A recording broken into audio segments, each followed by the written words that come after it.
Je choisis de me laisser traverser par la volonté divine afin de transmettre au travers de mon personnage, de mon prisme de vie, ce qui peut se mettre au service de l'autre, du soi profond, celui qui est venu s'incarner sur cette planète et qui a en son sein une immense connaissance.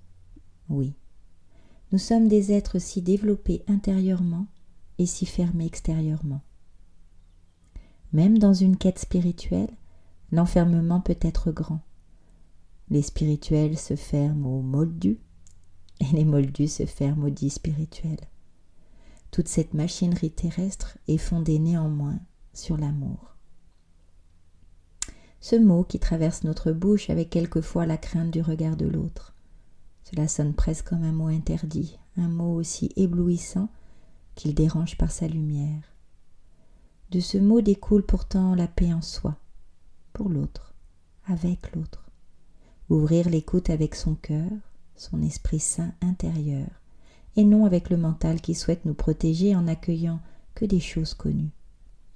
Un mental qui nous laisse dans le connu, c'est un mental qui nous empêche d'évoluer, qui nous maintient dans nos addictions, qu'elles soient envers le sucre, l'alcool, le tabac, le sexe, l'affection des autres, le regard des autres. Un mental qui ne nous laisse pas accueillir le point de vue de l'autre, la nouveauté qui nous est soumise comme un présent à découvrir le jour bienvenu en soi, pour soi. Se laisser entendre, écouter de manière active, afin de rester ouvert à ce que notre être veut nous faire reconnecter. Car c'est bien cette part de nous qui sait et qui souhaite nous guider sur notre chemin de réalisation, qui nous invite à connecter avec différentes données. Parfois, cela nous parle tout de suite et parfois plus tard, cela n'est jamais injustifié. Avec l'observation, avec le temps plus ou moins long passé sur cette planète, nous pouvons comprendre que de se laisser traverser par la volonté divine est la meilleure chose qui soit donnée de vivre. Certains le vivent sans le conscientiser, d'autres en sont rapidement conscients et d'autres encore le rejettent. À bien y regarder, nous pouvons voir les intuitions qui nous ont guidés tout au long de notre chemin. Que nous ayons 10, 25, 32, 45 ou X années, cette petite voix n'est pas obligée de hurler ou de prendre un nom d'archange ou de divinité pour se faire entendre. Cette petite voix est celle que nous entendons dans notre cœur, celle qui nous souffle des idées, celle qui nous dit que nous sommes capables et qu'il est temps, celle qui nous fait sentir quand ce n'est pas ou plus pour nous. Ce travail, cet ami, cet endroit. Cette sensation, cette petite voix intérieure est la volonté divine. Non pas une volonté qui oblige mais qui guide son précieux comme nous. Nous guidons parfois nos êtres chers dans leur choix. Cette résonance divine en nous peut se connecter très facilement à la volonté céleste. Pour cela, nous devons apprivoiser notre mental et laisser la nouveauté arriver jusqu'à notre cœur. Le mental qui aime le connu nous mène vers la répétition. Le cœur nous guide vers la résolution de nos blocages. Nous pourrions parler de tout un tas de concepts qui ont fait avancer l'introspection de l'être, mais ici, ce qui est important de révéler, c'est que tout ceci se résume à l'acceptation de se laisser traverser par la volonté divine et non le vouloir de l'humain. Pourquoi parler de volonté divine ? Parce qu'il est temps de comprendre que cela nous est proposé depuis la nuit des temps, mais que l'humain antique avait besoin de Dieu. Il y a 2000 ans, le principe simple nous a été présenté en l'être parfaitement réalisé qu'était Jésus. Mais une fois encore, les hommes ont voulu diriger les humains sous des dogmes qui renvoient à des obligations ou interdictions. À quel moment ne peut-on croire que cette merveille qui nous guide est un principe d'amour et seulement amour ? Qu'en aucun cas ce principe ne souhaite nous punir, mais seulement nous faire comprendre lorsque nous sommes sur le bon chemin ou pas. Cela donne des personnes menées par leur ego, qui s'y refusent, d'autres qui s'y soumettent, d'autres encore qui ont peur de ne pas être en lien et qui accueillent un dogme dont ils ne prennent et ne comprennent pas tout. Entre autres, bien sûr, chaque cas est différent. La volonté divine n'enferme personne dans quoi que ce soit. Elle ouvre à toutes les expériences du moment qu'elles apprennent le respect de soi et des autres. La volonté divine n'est contre rien car tout est de sa création et que tout est là pour aider à reconnecter à l'être sensitif et créatif que nous sommes. Nous croyons que nous ne savons pas peindre, écrire, chanter, danser, parler. Si nous devons reconnecter à cette connaissance, cela se mettra sur notre chemin, et sinon, eh bien ce n'est pas pour cette vie-ci, ce personnage-là. Nul besoin de savoir, d'avoir appris, mais seulement de reconnecter. Diversifier nos horizons et reconnecter à nos talents naturels, quels qu'ils soient. Là où ton cœur vibre, tu es à ta place. Tous tes besoins seront pourvus car tu vibres la joie et l'amour. Vérifie que cela t'anime et tout sera déposé devant toi. Mais ne cherche pas à recevoir d'une façon précise car cela empêcherait le flot de venir jusqu'à toi. Surprise! La source choisit de nous adresser des messages en direct en plus des notions initiatiques déposées dans cet ouvrage. Il se peut que nous ayons du mal à trouver une voie fluide financièrement. Nous sommes amenés à exercer différentes professions dans différents lieux. Pour donner un exemple concret, j'ai adoré tous les métiers que j'ai pratiqués, mais soit j'avais un bon salaire, mais je ne m'y sentais pas bien, soit je kiffais, mais je n'arrivais pas à m'établir un salaire régulier et convenable dans ma projection financière du moment. Puis, j'ai compris que l'équipe amnique que nous formons avec mon mari avait prémédité que je n'avais pas à me soucier du financier, mais bien de simplement me laisser guider. Cela nous a permis de suivre des voies que lui n'aurait pas prises seul, et moi, de répondre à mes élans puisque je n'avais pas à me soucier de l'aspect financier. Un parfait équilibre divin. Oui. Sauf pour l'ego humain de mon personnage qui voulait gagner son argent seul, qui craignait le regard des autres, avoir une étiquette sociale. Eh bien, je suis une femme au foyer, qui a accompagné 3 enfants merveilleux, qui a du temps pour sa famille, ses petits-enfants et ses amis, pour créer, écrire, nourrir son émerveillement à la nature, communiquer avec les gens, répandre de la bienveillance et peut soutenir l'éveil de l'humanité par ma capacité à transmettre et traduire la vibration divine en mots. Nous avons tous des chemins différents, nul besoin de se comparer. Notre chemin est idéal pour la réalisation que notre part divine a choisi de réaliser ici.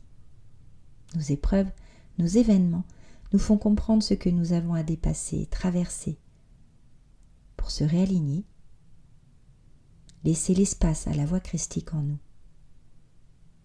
Et puis ça se le répète si besoin, non pour nous faire souffrir, mais bien pour nous repositionner sur notre voie d'âme. C'est à la fois simple et complexe, ce qui ne rend pas la chose facile, mais bien réalisable néanmoins. Vous perdez du temps également à vouloir que l'autre soit ainsi, et pas comme ceci.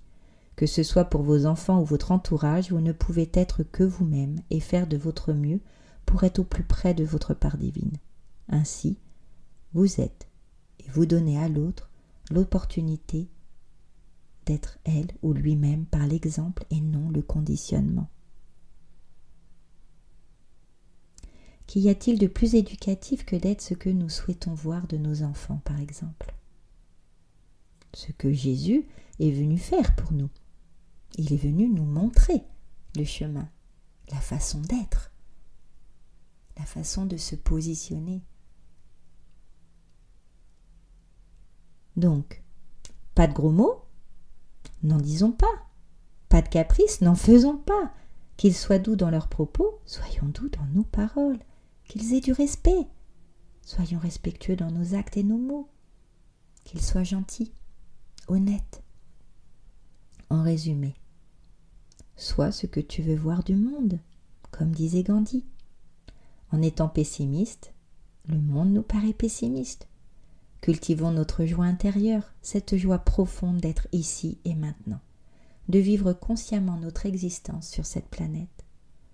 Ouvrons notre pleine conscience à l'étape que nous avons choisi de vivre en tant qu'âme. Nous sommes à l'endroit que nous sommes, n'y mettons pas de jugement hâtif, quel qu'il soit. Si nous avons la chance d'être dans un pays en paix, soyons en gratitude et insufflons cette gratitude afin que la paix se répande. Redressons-nous et alignons nos cœurs à la paix. Cessons d'être contre des choses. L'énergie n'est pas la même selon que nous soyons pour ou contre. Pour, c'est la paix. Contre, c'est la haine. À chacun d'élever ses valeurs à du pour le respect, pour l'équilibre, pour la liberté, pour la tolérance. Être bienveillant dans son envie de changement, même si finalement l'envie de changement nous révèle seulement que nous remettons en cause l'emplacement et l'époque de notre existence. Oui. Pas facile, mais simple. Si tu observes chez toi une animosité quelconque envers quelqu'un, proche ou éloigné, envers un pays, une société, un comportement, cela te montre simplement que tu souhaites que quelque chose change en toi, autour de toi. Entends-moi, je te guiderai avec joie, non pas avec une prédiction toute cousue de fil blanc, mais bien à l'instant, étape par étape, sans vision du résultat, juste pas à pas. Lorsque nous éprouvons de la colère, elle peut nous traverser. Une fois observée et entendue, elle s'évanouit et n'a plus de prise sur nous. Si nous refoulons une frustration, elle se transforme en colère, puis elle se tourne contre quelqu'un ou quelque chose. Soit parce que nous sommes en colère contre nous, de n'avoir pas su nous respecter face à quelqu'un ou une situation, soit contre une personne, ou la vie, à qui nous ne disons pas ou ne reconnaissons pas notre pensée profonde. Ainsi, la frustration s'accumule. Aidons-nous en étant honnêtes et authentiques envers nous-mêmes, non par égocentrisme, mais pour toujours rester au plus près de notre voie intérieure et ainsi sur notre voie de réalisation. Lorsque nous entendons notre petite voix nous dire de quitter un job, un ou une partenaire, un lieu, que ça se répète et n'est pas sous la colère. N'attendons pas d'avoir un schéma tout tracé, ne nous projetons même pas dans un résultat. Actons ce que nous avons entendu, qui répond à nos prières silencieuses. Faisons un premier pas dans ce que nous avons entendu et suivons pas à pas là où cela nous mène. Tout comme cet ouvrage vous mènera à votre positionnement juste du moment. Avec tout mon amour, je vous invite à écouter cet oracle par oracle, numéro par numéro, à la suite, pour une première fois, pour une première écoute. Et puis, ensuite, vous pourrez revenir au hasard, venir piocher, ou bien vous pouvez commencer par piocher et voir ce que vous avez à intégrer, à entendre, à laisser bercer votre âme et votre cœur au travers de vos oreilles. Ce n'est pas votre tête qui doit comprendre, mais votre cœur et votre âme qui reçoit. Alors faites-leur confiance et ils sauront exactement comment faire pour suivre cet oracle initiatique en audio. Bonne écoute.